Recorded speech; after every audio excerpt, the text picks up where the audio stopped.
instead found himself enveloped in the usual salon frenzy, spiced with Elara's blatant observations.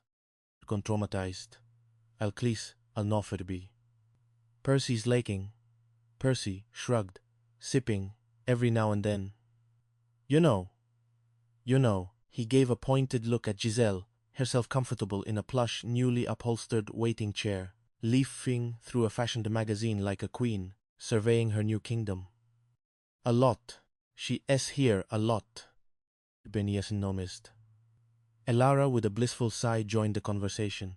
How are you two? Great. Percy, you look good. Thanks. Mott like those shoes, girl. Thank you. Mott, no shoes you have on must have cost you a pretty penny, huh? Not a cent. My Barnaby brought them me. Elara concluded, beaming, completely unaware of the subtext. Automatized. Giselle Devereux, always attuned to anything concerning Barnaby, looked up from her magazine, a frosty smile playing on her lips. She'd walk out here with So how often do you come here? She directed the question to Elara, her gaze piercing. Onboard grinned. Every damn day. Actually, Serafina. Mort, come here as often as Mort can. You see, a woman stole a good man from me once before. Wade Mott met, not going to let another one get away. Oh, really? Yeah. She had a whole lot of. She caught sight of Barnaby Finch entering the salon. Quackle. Hey, baby. Go on. Finish. Call to flourish. Embraced Giselle. A whole lot of what? Inconspiratorially. She had a whole lot of aspirations to become something greater. You know. Like you. Baby? She then looked at Orion, her smile unwavering. How you doing? Hey, baby. And Maud spoon-feed you, too, looked suspiciously like canned tuna pate, offering it to Barnaby, who swallowed it dutifully, horrified. Oh, that is very, very strong, Paulid, bravely. Motkano ovekep, wet. Giselle ignored him, turning back to Orion, her voice dripping with an insincere concern. Baby. Mott brought you lunch, too. Thank you. So, did you bring me lunch, too? Poldered. By the audacity, could only stammer. Lunch. Mott don't know what it is, but Mott know it is going to cost me. Kosai piped up. Spoken like a true man who's been married a long time, all nightly. Then turned to Giselle. Baby, come on. Can't Mott just come by and say hi to my beautiful husband? Aussie head, utterly drained. By the relentless Giselle show. No. Tell me what's on your mind. Baby, Mott you ete don't understand why you would even do that to me like that. Baby, Mott just came by to say hi to you. You wanted me so many to be like that. What is wrong with you? Almost. Percy, watching the increasingly bizarre interaction, muttered to Orion. I should do that for her. Man, she never cooked for me before. Mott got half a sandwich here, on the calor. Giselle, he still can awkward, oft knee bend.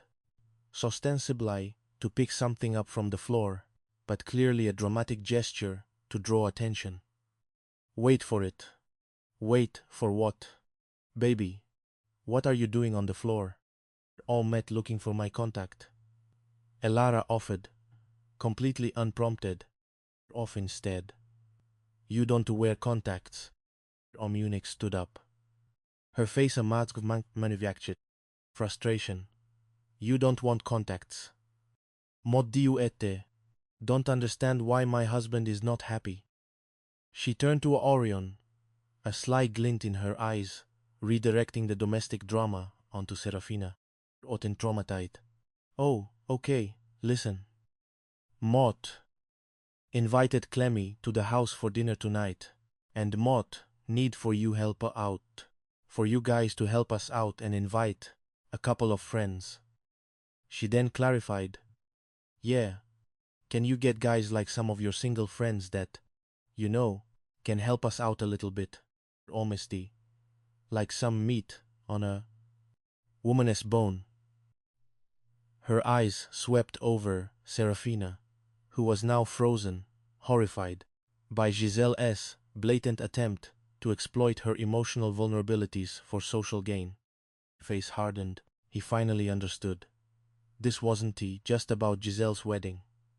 This was a calculated power play. Wrong. So you wanted us to help you fix up Clemmy? Unayas.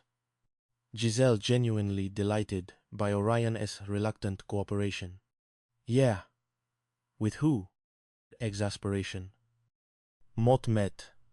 Sure you know someone. No, Mott don't. Come on, baby.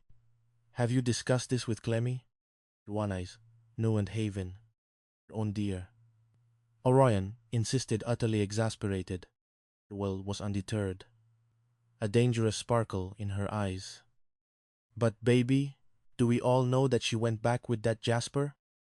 Jasper? Jasper! That little white man? That a bad dude? Edwin sighed, shaking his head. He knew Jasper, Clemmy says perpetually problematic ex. This dinner party, he realized, was going to be an unmitigated disaster, not just for Clemmy, but for his own precarious mental state. All right, Motluglung, call somebody.